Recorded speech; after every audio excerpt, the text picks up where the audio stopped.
In this video, I want to take a look at the method of differences. Now, the method of differences is an ingenious method of evaluating more complicated series. And you may have noticed previously when evaluating series that many of the terms will cancel out. And this is the magic and beauty of the method of differences. Now, let's say we have the general term UR of a series. So we have UR here, and this is the general term of our series. And let's say that we can express this then in the form of f of r minus f of r plus 1. Okay. Then for the summation here of UR, this would be sigma UR from r equals 1 to n. This would be equal then to the summation, so sigma again, from r equals 1 to n of f of r minus f of r plus 1. We've got f of r here minus f of r plus 1. Okay, now why is this important? Well, to begin with, let's just consider the first few terms here. So I've got u1, that would be my first term. So u1 here, well, that would be f of 1 minus f of 2. So I've got f of 1 minus f of 2. For my second term, u2, that will be f of 2 minus f of 3. So f of 2 minus f of 3. For the third term, then that would be u3. This will be f of 3 minus f of 4. So f of 3 minus f of 4. And obviously, we could just keep going on and on and on here. Okay. So if I just skip to the very end now, we arrive at the very last term here, which would be un. We get un here. And in this case, this would simply be f of n minus f of n plus 1. Okay. We get f of n minus f of n plus 1. Okay. Now, don't forget we have a summation here. So what I'm going to do is take each of my terms here and add all of those together. So it's u1 plus u2 plus u3 plus all the other terms all the way up to un. Okay.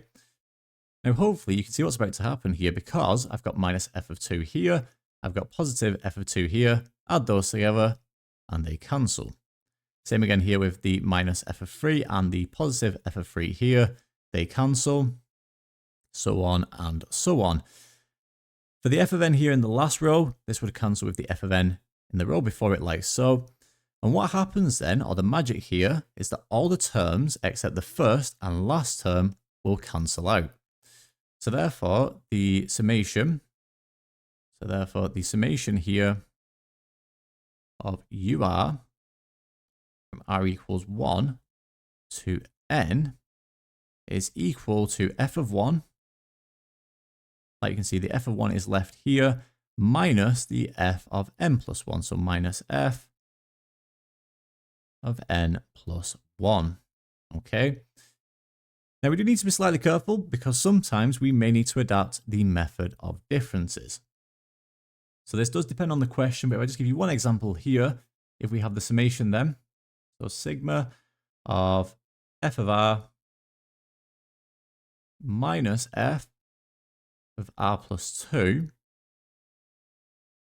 So pretty similar to what we had here, like you can see, but now rather than it being minus f of r plus 1, it's minus f of r plus 2. So pretty similar, but slightly different.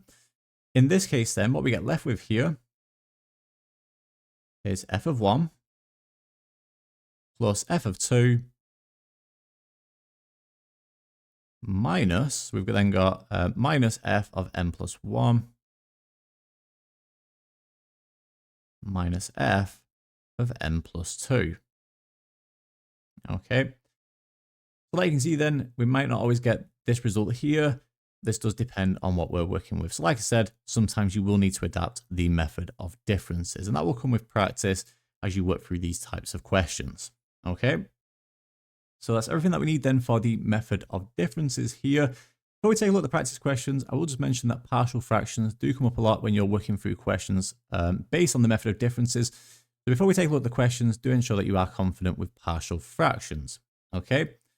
Like we said then, that's everything that we need then for the method of differences. So let's take a look now at some practice questions. Starting off with question 1 then. Now for the first part of this question, part A, asks us to show that this algebraic fraction here is equal to 1 over r minus 1 over r plus 1. And hopefully you might notice straight away that this is actually the partial fraction decomposition for this algebraic fraction here. So the first part is just based around partial fractions. Let's just start by writing down the algebraic fraction that we had here in part A. So we've got 1 over r times r plus 1. So 1 over r times r plus 1, like so. Now for the partial fraction decomposition here, this would be identical to a over my first factor of r here. So we get a over r. We then have plus b over my second factor of r plus 1. Okay, like so. And all we do now is get this over a common denominator. So if we do that, we get a lots of r plus 1. So a lots of r plus 1 plus b lots of r. Okay, so b lots of r here. Now this would be over r times r plus 1. So notice here now the denominators are the same, they're equal. So in that case then, if the denominators here are equal, that must also mean the numerators are also equal. Okay, so this is equal then to 1. So we're not actually concerned about the denominator here. That's all we're concerned about for now.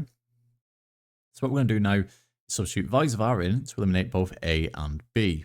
Okay, so for example, if I let r equal 0 here, so if I let r equal 0, in that case then, the b term here would disappear because b times 0 is obviously 0.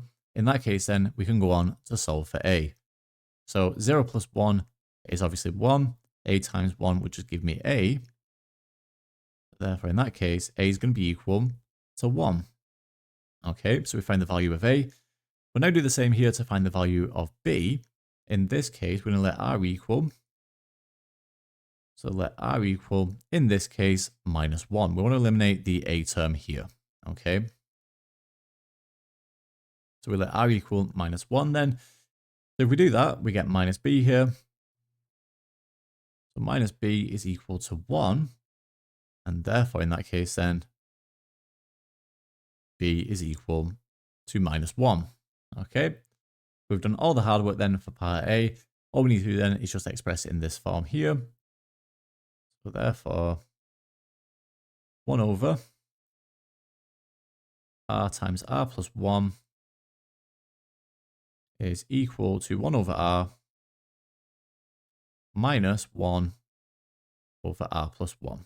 Okay, just notice that's what we had here for a over r and b over r plus 1. Okay, so that's part A complete as required there.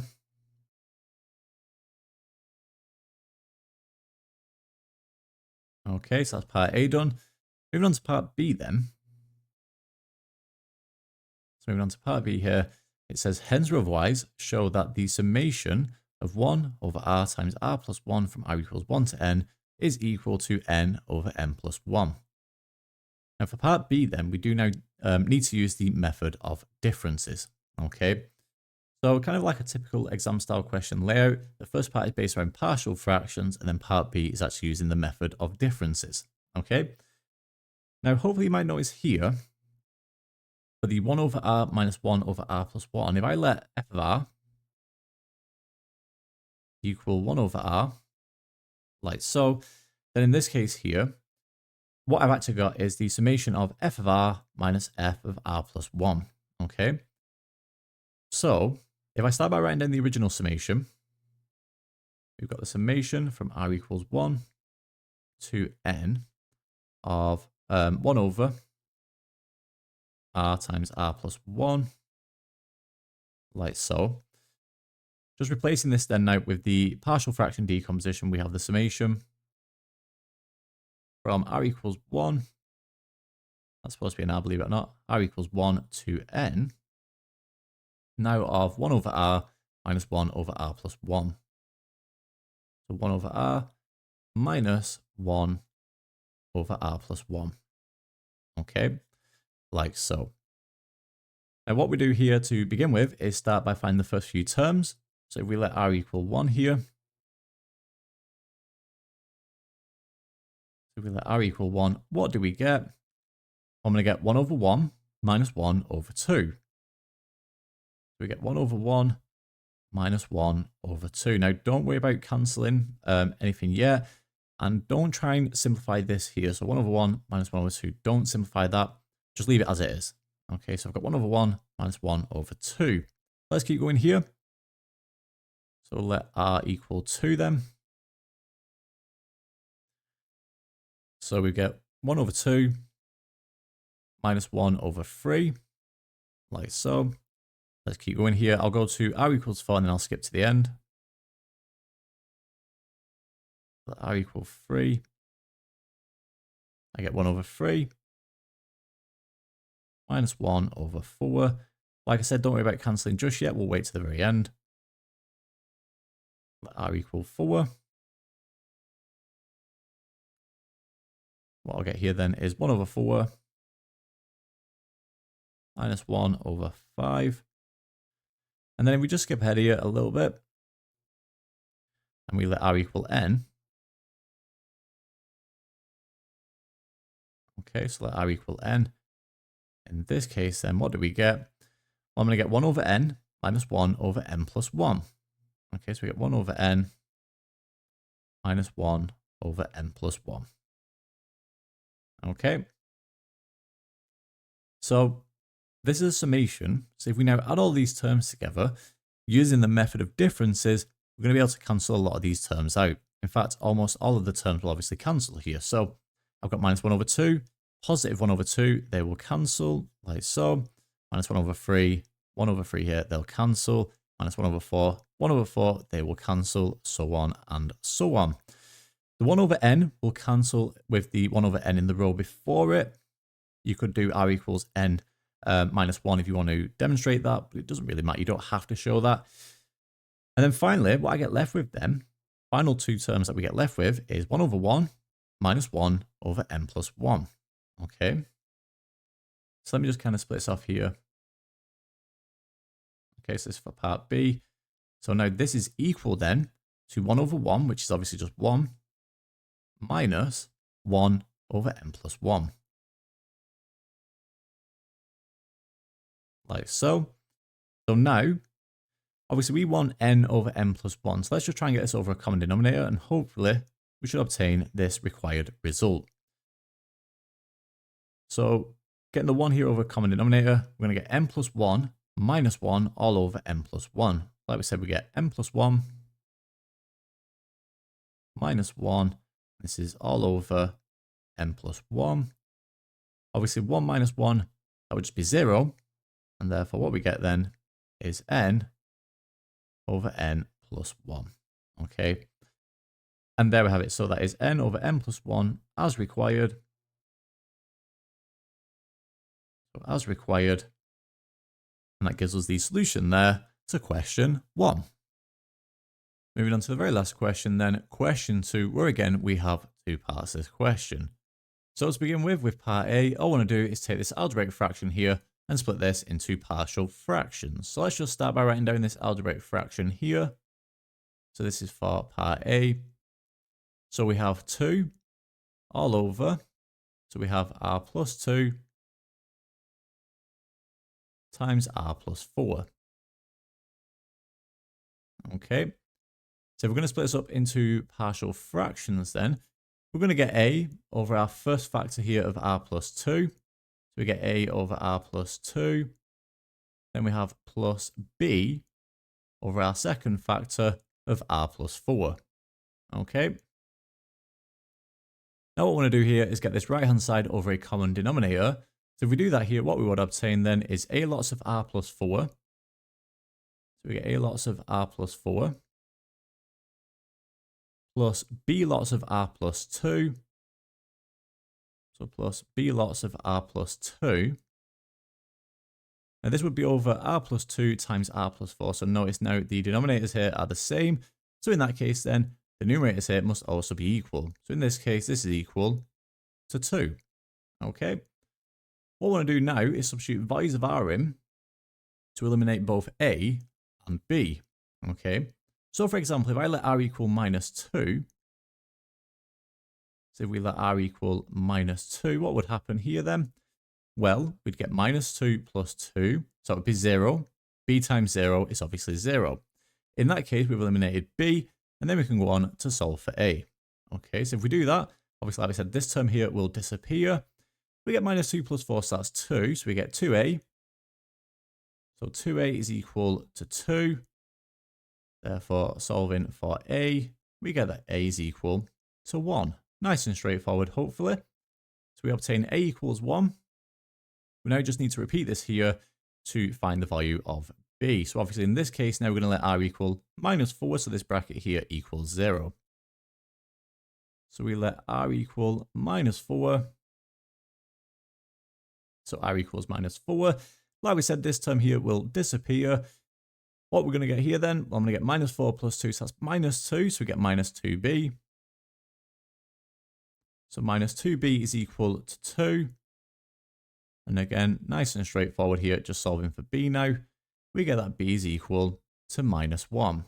Okay, so we've pretty much done part A then. If we just now express it in partial fraction form, we get that 2 all over. So we have r plus 2 times r plus 4. This will be identical then. So all I'm doing here now is just replacing a and b with the values that we've just found. So we get 1 over r plus 2. 1 over r plus 2. Then we have plus b over r plus 4, but b is equal to -1. So we can write this as -1 all over r plus 4. Okay. And there we have it. So that is the solution to part A. Now for part B, it says hence prove using the method of differences that this summation here is equal to this expression here. So where do we begin?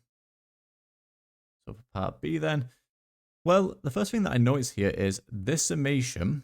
So the fraction here, 2 over r plus 2 times r plus 4, is what we had in part A. Now we've just found the partial fraction decomposition for this algebraic fraction here. So what I can do now is change this summation here to be the summation of 1 over r plus 2 minus 1 over r plus 4. Okay. So let me just write this down in full then. So the summation here, so we had 2 all over r plus 2 times r plus 4 from r equals 1 to n. This is the same then as the summation. So sigma, again from r equals 1 to n. Of this time now, 1 over r plus 2 minus 1 over r plus 4. Okay, so 1 over r plus 2 minus, so minus 1 over r plus 4. Okay. Now in this case here, if I choose f of r here to be 1 over r plus 2, then you might notice here we have the summation of f of r minus f of r plus 2. Okay, so that will change things slightly for the actual method of differences here and the end result that we obtain. So just notice that we mentioned that in the introduction, and it is always worth just keeping an eye open for that as you work through these types of questions. Okay, so what we do then is we start by finding the first few terms here. So if we let r equal 1, if we let r equal 1, what do we obtain here? Well, in this case then, if r equals 1, I get 1 over 1 plus 2, so that's going to be 1 over 3. We get 1 over 3 minus, in this case then, 1 over 1 plus 4. That's going to be 1 over 3 minus 1 over 5. Okay. If I let r equal 2, so if we let r equal 2, what do we obtain here? Well, you can see the pattern that's going to form here. I'm going to get 1 over 4. We get 1 over 4 minus 1 over 6. Okay. Let's keep going here. So we'll go to r equals 4 and then we'll skip ahead. So let r equal 3.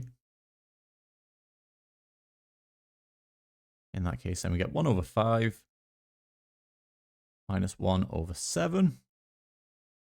If we let r equal 4, what do I get here? I'm going to get 1 over 6 minus 1 over 8. And what I'm going to do now is just skip ahead a few terms here. Now I'm going to go to r equals n minus 2. If I let r equal n minus 2, what do we obtain? So if r equals n minus 2, what I'm going to get here then is 1 over n minus 1 over n plus 2. Okay, so we get 1 over n minus 1 over n plus 2. Okay, let's keep going here. So if we let r equal n minus 1, what would we obtain? Well, in this case, I'm going to get 1 over n plus 1, 1 over n plus 1, minus 1 over n plus 3. Hopefully you can appreciate there isn't tons of room here. I do want to just make it clear what's going to happen here. And then finally, we arrive at the very last term here then, when r equals n. So we let r equal n. We let r equal n. What do we obtain? Well, what I'm going to get then is 1 over n plus 2. So 1 over n plus 2 minus 1 over n plus 4. Okay. So we've arrived at the very last term then. So now, with this being the method of differences, we would expect that many of these terms are going to cancel out. Okay. So hopefully you can see straight away, I've got minus 1 over 5 here. We've got 1 over 5 here. They will cancel.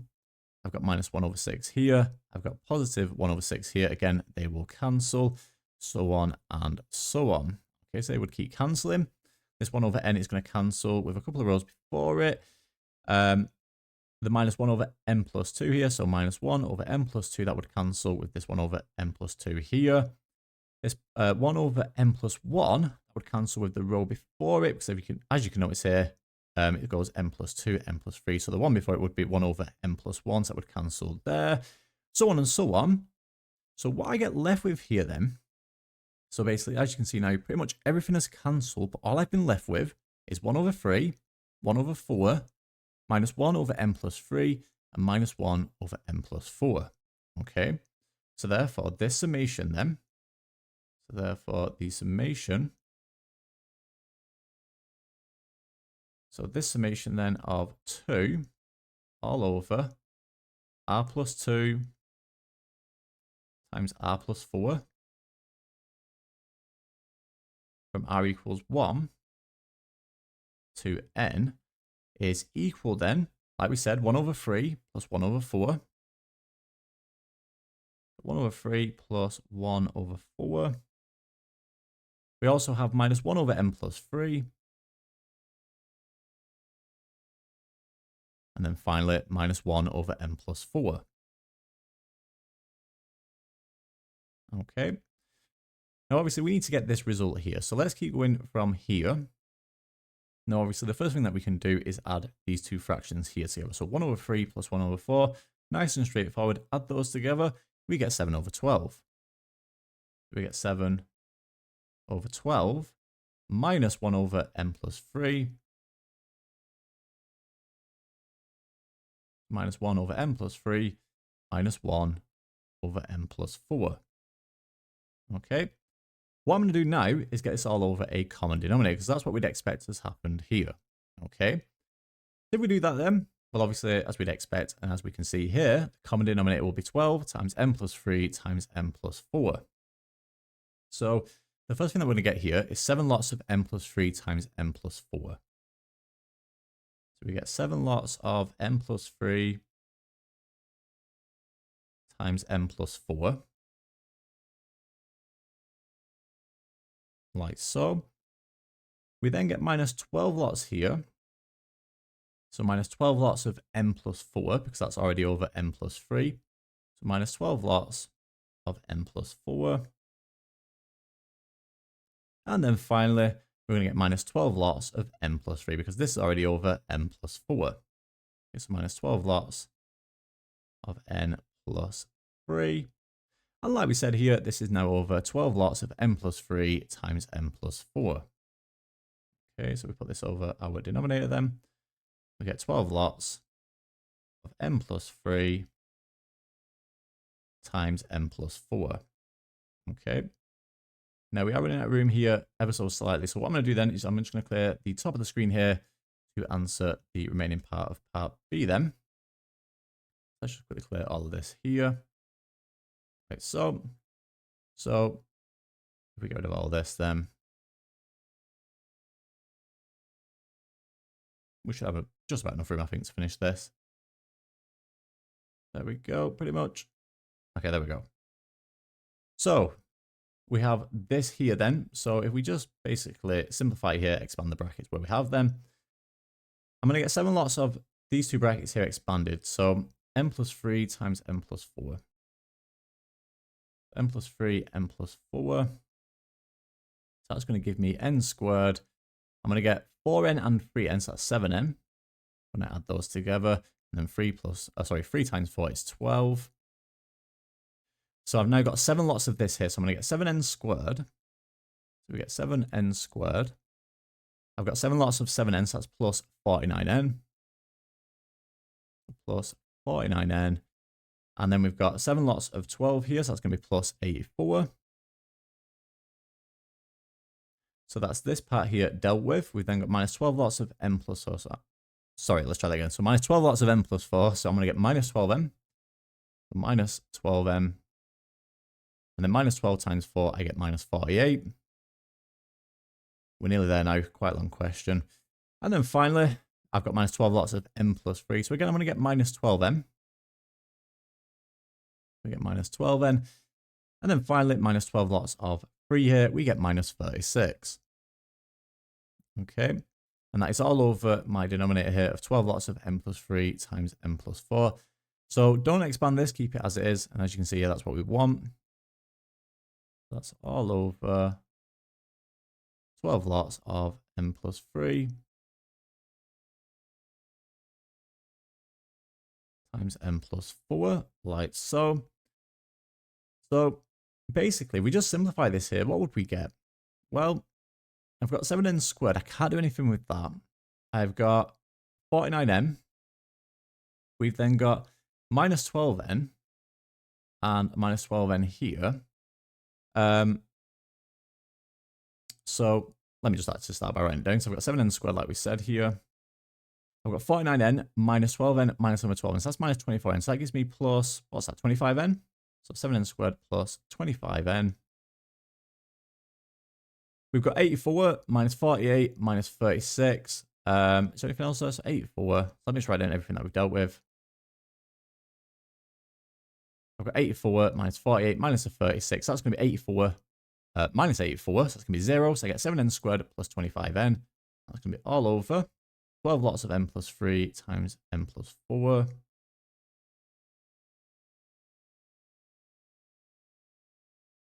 Like so. And now we're pretty much there. The final thing to do then is to factorize within my numerator here, because we want n lots of 7n plus 25.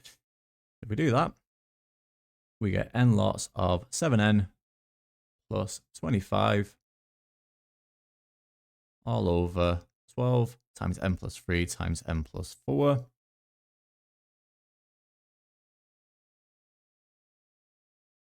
N plus 4. And there we have it. So we've got exactly what we wanted then. We've got n times 7n plus 25, like you can see here within the numerator. So as required, and question complete. Okay. So there we have it. So like you can see, some of these questions can be quite lengthy, and it is very easy to make a very silly mistake. Trust me, I know that very well. But there we have it. So that is the solution to the very last question, question 2, and that brings us to the end of this video on the method of differences.